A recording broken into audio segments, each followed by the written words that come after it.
जैसे कि ध्यान दीजिए खंड का लिखा गया है, फिर प्रश्नोत्तर संख्या 1।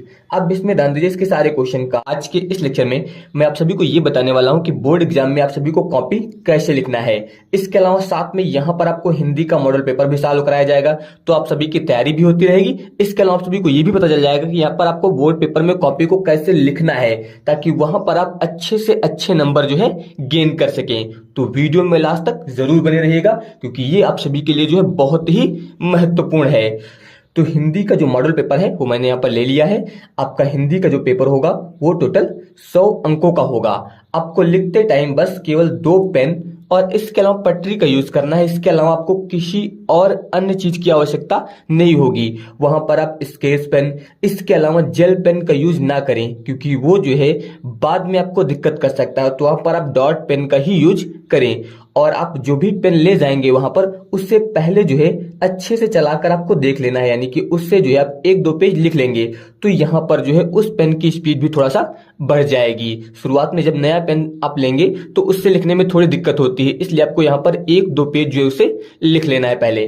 तो अब यहाँ पर ध्यान दीजिए, सबसे पहले अगर आपको यहाँ पर लिखना है एग्जाम में, तो एग्जाम में जो कॉपी के ऊपर डिटेल फिल की जाती है उसके लिए मैंने पहले से वीडियो अपलोड किया है, उसका लिंक आपको नीचे डिस्क्रिप्शन में मिल जाएगा, यानी कि कैसे आपको डिटेल्स फिल करनी है। अब इसके बाद आपको कॉपी में कैसे लिखना है, तो सबसे पहले यहाँ पर आप लाइन खींच सकते हैं। कुछ बच्चे क्या करते हैं, दोनों तरफ यहाँ पर लाइन खींचते हैं कॉपी में। आपको एक ही साइड में केवल लाइन यहाँ पर खींचनी है इस प्रकार। सबसे पहले आपके पेपर में दिया जाएगा आपको खंड का, तो वही आपको सबसे पहले यहां पर आपको लिखना है खंड का। यहां पर आप इसमें लिख दीजिए खंड का, ये हो जाएगा। इसके बाद खंड का में ध्यान दीजिए यहां पर लिखा है प्रश्न संख्या 1, तो यहां पर आप लिख सकते हैं इसमें प्रश्नोत्तर, क्योंकि आप प्रश्न का उत्तर लिख रहे हैं इसलिए प्रश्नोत्तर संख्या। यहां पर आप लिखेंगे 1 और इसके आगे आप लिखेंगे का। इस प्रकार से इसे आप 2 प्रकार से लिख सकते हैं, दोनों तरीके मैं आपको बताऊंगा। जैसे कि यहां पर लिखा गया है प्रश्नोत्तर संख्या 1 का। अब क्वेश्चन आपका दिया गया है कि शिक्षा का उद्देश्य निबंध के लेखक हैं भारतेंदु हरिश्चंद्र जी, इसके अलावा संपूर्णानंद जी, मोहन राकेश जी और रामकृष्ण दास जी। तो यहां पर इसका जो सही विकल्प है वो है यहां पर संपूर्णानंद जी, यानी कि शिक्षा का उद्देश्य निबंध के लेखक कौन है, संपूर्णानंद जी। तो यहां पर पहले का जो का है इसका कौन सा विकल्प सही है, सेकंड, यानी कि संपूर्णानंद। तो अब ध्यान दीजिए यहां पर आप लिखेंगे पहले का, यहां पर आपको लिख देना है विकल्प नंबर सेकंड, और साथ में लिख देना है यहां पर क्या सही है आपका, संपूर्णानंद। इस प्रकार से ये आपका पहला आंसर हो गया।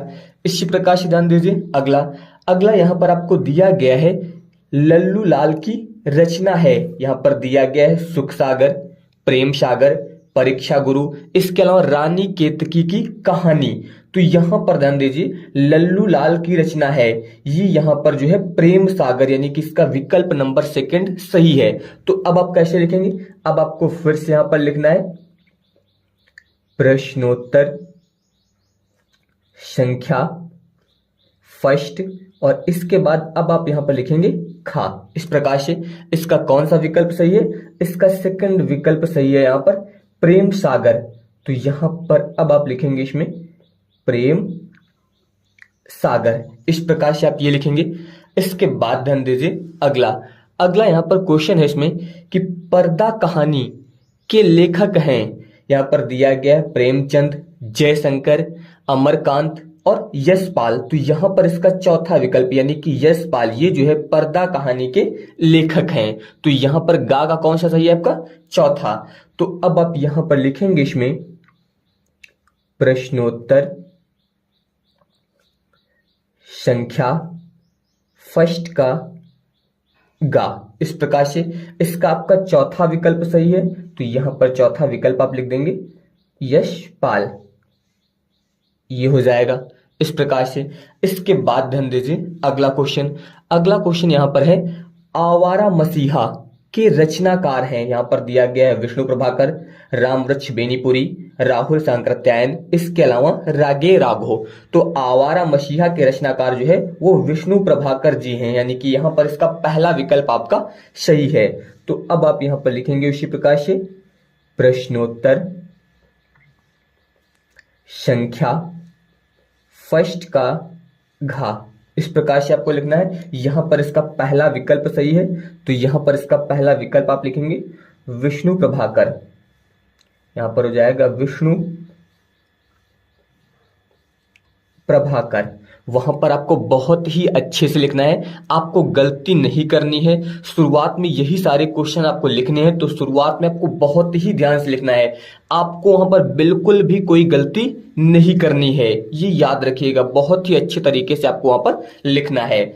इसके बाद ध्यान दीजिए, अगला है यहाँ पर बाण भट्ट की आत्मकथा के लेखक हैं महावीर प्रसाद द्विवेदी, सरदार पूर्ण सिंह, वासुदेव शरण अग्रवाल या फिर हजारी प्रसाद द्विवेदी। तो यहाँ पर इसका चौथा विकल्प यानी कि हजारी प्रसाद द्विवेदी ये यहाँ पर सही है।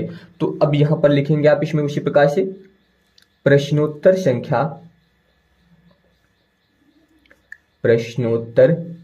संख्या यहां पर हो जाएगा फर्स्ट का गा, इस प्रकार से आप लिखेंगे। इसका जो है आपका चौथा विकल्प सही है, यानी कि आप यहां पर लिखेंगे इसमें हजारी प्रसाद द्विवेदी, तो ये हो जाएगा हजारी प्रसाद द्विवेदी। इस प्रकार से ये पांचों विकल्प लिखे गए हैं।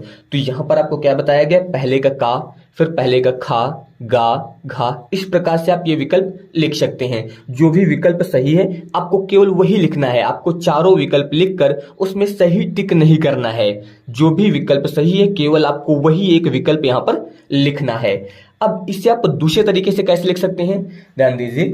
आपको दूसरे तरीके से इस प्रकार से लिखना है, आप ऐसे भी लिख सकते हैं, इसमें आपको थोड़ा सा टाइम भी बच जाएगा और यहाँ पर एक साथ सारे उत्तर भी मिल जाएंगे। ये तरीका और भी अच्छा है, तो इसका यूज आप ज्यादा करें। जैसे कि ध्यान दीजिए, खंड का लिखा गया है, फिर प्रश्नोत्तर संख्या 1। अब इसमें ध्यान दीजिए इसके सारे क्वेश्चन का, खा, गा, घा, अंगा, पहले का जो भी विकल्प सही है उसका नंबर लिखें और वो विकल्प लिख दे सीधे संपूर्णानंद, फिर प्रेम सागर, इसके बाद यशपाल, विष्णु प्रभाकर, हजारी प्रसाद द्विवेदी। अगर आप इसका यूज करेंगे तो ये जो है बहुत ही अच्छा तरीका होता है और इसमें एग्जामिनर को कॉपी चेक करने में भी आसानी रहती है और जल्दी हो जाती है। तो इससे जो है एक अच्छा इफेक्ट पड़ेगा, इसलिए आप लोग इस तरीके का यूज यहाँ पर जरूर करें। अब इसके बाद ध्यान दीजिए, अगला क्वेश्चन इसी प्रकार से यहाँ पर है, कामायनी किस युग की रचना है। कामायनी जो है ये किस युग की रचना है, इसके विकल्प ध्यान दीजिए। तो यहाँ पर दिया गया है द्विवेदी युग, छायावादी युग, भारतेंदु युग या फिर प्रगतिवाद युग। तो ये जो है छायावादी युग की रचना है, तो यहाँ पर जो है इसका सेकंड विकल्प सही है।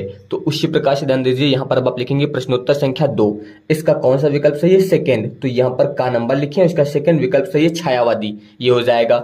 इसी प्रकार से अगला क्वेश्चन है, निम्नलिखित कवियों में से कौन प्रगतिवादी युग का है, अग्रदास, तुलसीदास, नंददास या फिर रामधारी सिंह दिनकर। तो इसका चौथा विकल्प आपका यहाँ पर सही है, तो यहाँ पर ध्यान दीजिए खा, चौथा विकल्प यानी कि रामधारी सिंह दिनकर, इस प्रकार से आपको लिखना है। इसके बाद अगला है, तार सप्तक का प्रकाशन वर्ष है 1941, 1943, 1954 या फिर 1947।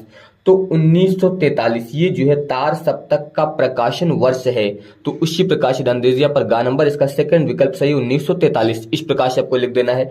इसके बाद ध्यान दीजिए, अगला यहाँ पर है, द्विवेदी युग की रचना नहीं है प्रिय प्रवास, साकेत, भारत भारती और कामायनी। तो याद रखिएगा यहाँ पर द्विवेदी युग की रचना नहीं है आपकी कामायनी, बाकी ये सभी जो है द्विवेदी युग की रचनाएं हैं। तो यहाँ पर इसका चौथा विकल्प सही है, तो यहाँ पर आप देख सकते हैं घा का चौथा यानी कि कामायनी, इस प्रकार से आपको लिखना है। इसके बाद ध्यान दीजिए, निम्नलिखित में से कौन सी कृत जो है महाकाव्य नहीं है, रामचरितमानस ये आपका महाकाव्य है, साकेत आपका महाकाव्य है, पद्मावत आपका महाकाव्य है, यहाँ पर मामा जो है ये महाकाव्य नहीं है, तो वही यहाँ पर लिखा गया, ध्यान दीजिए इसमें चौथा विकल्प मामा। तो इस प्रकार से आप यहाँ पर सभी विकल्प जो है लिखेंगे, इसमें कोई भी समस्या नहीं होगी और बहुत ही आसानी से सभी विकल्प आप यहाँ पर लिख सकते हैं। तो इस ट्रिक का आपको यहाँ पर यूज करना है। अब इसके बाद ध्यान दीजिए यहाँ पर अगला क्वेश्चन। अगला क्वेश्चन यहाँ पर लिया गया है कि दिए गए गद्यांश पर आधारित जो है निम्नलिखित प्रश्नों का उत्तर दीजिए। ये 10 नंबर के क्वेश्चन आएंगे। यहाँ पर जो गद्यांश आपको दिया जाएगा यूज तो उसी का करना है, लेकिन यहाँ पर जो भी आंसर देने हैं वो आपको अपने अनुसार लिखना है, क्योंकि इसमें जो है आपको उसका सही तरीका लिखने का नहीं मिलेगा। तो अगर आपने सही से यहाँ पर चैप्टर पढ़ा है तो आप यहाँ पर उसकी व्याख्या के अनुसार जो है आंसर लिख लेंगे। इसके अलावा अगर आपने चैप्टर पढ़ा है तभी आप यहाँ पर उसका गद्यांश भी लिख पाएंगे, क्योंकि तभी आपको चैप्टर का नाम और लेखक का नाम पता होगा। तो सभी लोग यहाँ पर जो भी इंपॉर्टेंट यहाँ पर हैं उनको पढ़ते रहिए। जैसे कि यहाँ पर जो दिया गया है ये बहुत ही इंपॉर्टेंट है, इससे आपको बहुत ही अच्छे से तैयार कर लेना है। जैसे कि यहाँ पर अंग्रेजी ये आपको एक गद्यांश दिया गया है और इस गद्यांश के नीचे सारे क्वेश्चन दिए गए हैं। तो अब ध्यान दीजिए आपको इसे कैसे लिखना है। जैसे कि ध्यान दीजिए ये प्रश्न नंबर 3 है। अब प्रश्न नंबर 3 में जो है यहाँ पर इसका आपको क्वेश्चन देना है। तो इस प्रकार से आप ध्यान दीजिए यहाँ पर आप लिखेंगे प्रश्नोत्तर संख्या 3। अब आप जिस यहाँ पर ध्यान दीजिए जो भी गद्यांश आपको दिया गया है उसके बारे में, जैसे कि यहाँ पर लिखा है धरती माता की कोख, लास्ट में क्या है आवश्यक, तो उसी प्रकार धरती माता फिर डॉट डॉट करके आप आवश्यक है ऐसा लिख सकते हैं, ताकि ये पता चल जाएगा कि आप किस गद्यांश के उत्तर यहाँ पर लिख रहे हैं। तो ये हो जाएगा। सबसे पहले लिखा है उपर्युक्त गद्यांश का संदर्भ लिखिए।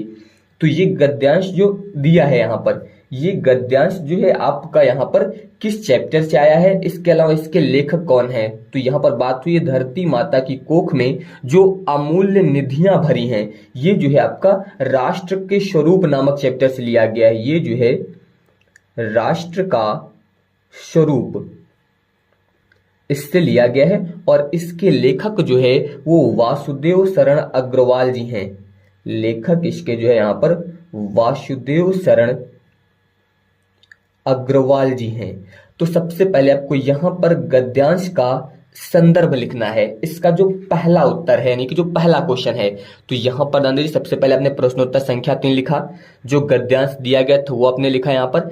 अब इसका पहला क्वेश्चन ध्यान दीजिए संदर्भ, इसमें आपको लिखना है प्रस्तुत गद्यांश राष्ट्र का स्वरूप नामक शीर्षक से लिया गया है, इसके लेखक जो है वासुदेव शरण अग्रवाल हैं।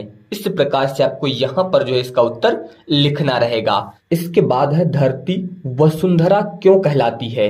अब वसुंधरा क्यों कहलाती है इसके लिए ध्यान दीजिए यहाँ पर जो लाइनें दी गई हैं आपको उन्हें जो है बहुत ही अच्छे से पढ़ना है।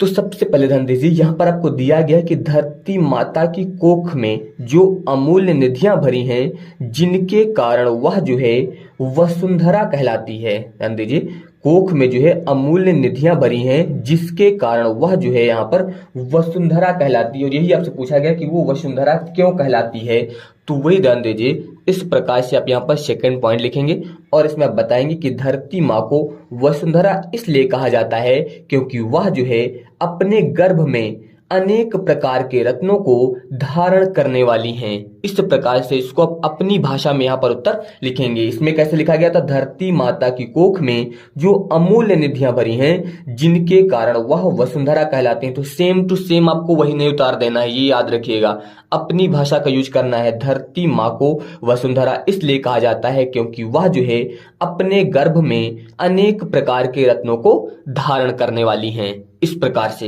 इसके बाद ध्यान दीजिए अगला क्वेश्चन है रेखांकित अंश की व्याख्या कीजिए। अब आपको यहाँ पर रेखांकित अंश की व्याख्या करनी है। तो यहाँ पर ध्यान दीजिए इस स्थान से इस स्थान तक इसे रेखांकित किया गया है, इस भाग की आपको व्याख्या लिखनी है। धरती माता की कोख में जो अमूल्य निधियां भरी हैं जिनके कारण वह वसुंधरा कहलाती हैं, उससे कौन परिचित न होना चाहेगा। तो इसके लिए ध्यान दीजिए यहाँ पर इस प्रकार से आपको पॉइंट नंबर 3 लिखना है। इसमें रेखांकित अंश की व्याख्या ये आपको हेडिंग डाल देनी है। अब आप इसमें बताएंगे कि धरती माँ के गर्भ में असीम मात्रा में जो है मूल्यवान खजाना भरा हुआ है।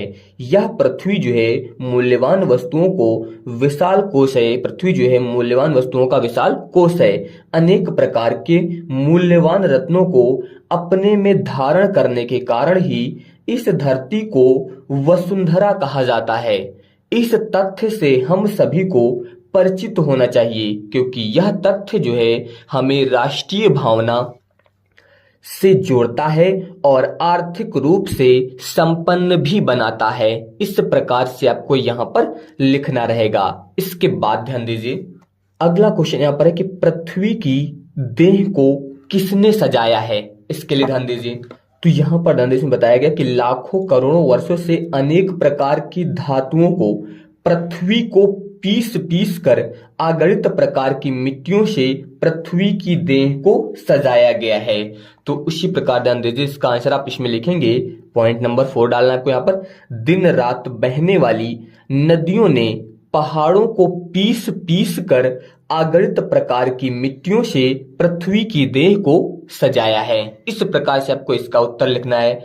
इसके बाद ध्यान दीजिए, अगला क्वेश्चन यहां पर है कि भावी आर्थिक अभ्युदय हेतु हमें क्या करना चाहिए। इसके लिए ध्यान दीजिए, तो यहां पर ध्यान बताया गया कि हमारे भावी आर्थिक अभ्युदय के लिए इन सब की जो है जांच पड़ताल आवश्यक है। तो वही आप इसमें लिखेंगे, यहां पर ध्यान दीजिए, पॉइंट नंबर 5, भावी आर्थिक अभ्युदय हेतु जो है हमें इन सब की जांच पड़ताल करना चाहिए। इस प्रकार जो आप इन सभी के उत्तर लिखेंगे। तो यहाँ पर जो है आपको प्रश्न नंबर 3 किस प्रकार से लिखना है। सबसे पहले जो है आपको प्रश्नोत्तर संख्या 3 डाल देनी है। जिस गद्यांश के आपको उत्तर लिखना है उस गद्यांश को आपको यहाँ पर प्रदर्शित कर देना है इस प्रकार से। उसके बाद जितने भी क्वेश्चन है, फर्स्ट, सेकंड, थर्ड, अगर मान लीजिए कोई क्वेश्चन आपकी समझ में नहीं आ रहा है सेकंड, तो यहाँ पर पॉइंट नंबर 2 डाल के वो स्थान आप छोड़ दीजिए, फिर सीधे डायरेक्ट आप यहाँ पर पॉइंट नंबर 3 लिखिए। तो यहाँ पर पहला, दूसरा, तीसरा, इस प्रकार से आपको सभी उत्तर लिखने हैं। और लिखते टाइम अगर एग्जाम में आपसे कोई गलती हो रही है, जैसे कि मान लीजिए आप लिख रहे हैं और यहाँ पर आपसे ये गलती हो गई, तो वहां पर आपको इससे जो है इस प्रकार से एक बार में काट देना है, बस हल्के से जो है इसे एक बार आपको कट कर देना, ताकि वो जो है गंदा ना दिखाई दे। आपने जो भी आंसर लिखा है वो बिल्कुल साफ और स्पष्ट होना चाहिए, तब आपको यहाँ पर अच्छे नंबर हिंदी में मिलेंगे। तो ये सभी लोग यहाँ पर ध्यान रखिएगा। अब इसके जो भी क्वेश्चन है वो मैं आपको नेक्स्ट वीडियो में बताऊंगा। तो वीडियो देखने के लिए धन्यवाद।